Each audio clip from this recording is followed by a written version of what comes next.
Hello friends, எல்லோரும் எப்படி இருக்கீங்க? இந்த வீடியோவில் டபுள் லேயர் கடல் பாசி எப்படி செய்கிறதுன்னு பார்க்கலாம்.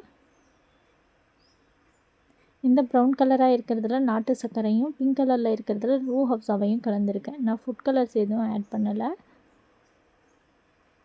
ஃபஸ்ட் டைம் ட்ரை பண்ணுறவங்களாக இருந்தால் ஒரு 20 கிராம் அளவுக்கு போட்டு நீங்கள் ட்ரை பண்ணி பாருங்கள்.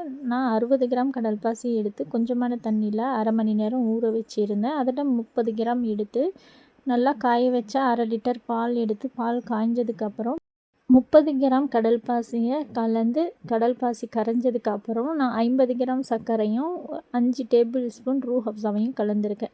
ரூ ஹப்ஸாலேயே கலரும் இருக்கும், ஸ்வீட்டும் இருக்கும். அதனால் 50 கிராம் சர்க்கரையை மட்டும் நான் கலந்துருக்கேன். பால் காயும் போது 1/2 லிட்டர் பாலோட 1/4 லிட்டர் தண்ணியும் ஆட் பண்ணியிருந்தேன். கடல் பாசி கலந்து 20 நிமிஷம் நல்லா கரைஞ்சதுக்கு பிறகு சர்க்கரையும் ரூ ஹப்ஸாவையும் ஆட் பண்ணணும். 5 டேபிள் ஸ்பூன் ரூ ஹப்ஸா கலந்துருந்தேன். டேஸ்ட்டு பத்தலைன்னா இன்னும் கொஞ்சம் ஆட் பண்ணிக்கலாம். இதில் நமக்கு தேவையான நட்ஸு தூள் பண்ணியோ கட் பண்ணியோ ஆட் பண்ணிக்கலாம். நான் வெள்ளரி விதை, சப்ஜா விதை இந்த மாதிரி ஏதாவது ட்ரை பண்ணலான்னு பார்த்தேன். ஆனால் இது நல்லா இல்லை. இந்த மாதிரி ட்ரை பண்ணுறதுக்கு நட்ஸ் மட்டுமே தூள் பண்ணியோ அல்லது கட் பண்ணியோ ஆட் பண்ணிக்கலாம். கடல் பாசி நல்லா கரைஞ்சதுக்கப்புறம் பாத்திரத்தில் எடுத்து ஊற்றி ஒரு அரை மணி நேரத்துலேருந்து 1 மணி நேரம் வரைக்கும் நல்லா ஆற வைக்கணும். ஆறும் போது நல்லா செட் ஆகிடும். செட் ஆனதுக்கப்புறம் அடுத்த லேயருக்கு இன்னும் 30 கிராம் கடல் பாசியோட 1/4 லிட்டர் பால், 1/2 லிட்டர் தண்ணி கலந்து நல்லா கடல் பாசி கரைஞ்சதுக்கு பிறகு நாட்டு சர்க்கரையை ஆட் பண்ணணும். 20 நிமிஷம் ஆச்சு. இதில் ஏலக்காய் தூள் ஆட் பண்ணியிருக்கேன். பாதாம், முந்திரி தூளாக்கி போட்டிருக்கேன். 10 பாதாம், 5 முந்திரி ரெண்டும் கலந்து தூளாக்கி போட்டிருக்கேன்.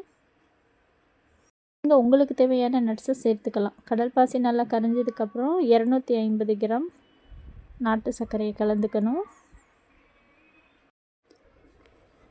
டேஸ்ட் பார்த்துட்டு பத்தலைன்னா இன்னும் கொஞ்சம் ஸ்வீட்டாக ஆட் பண்ணிக்கலாம்.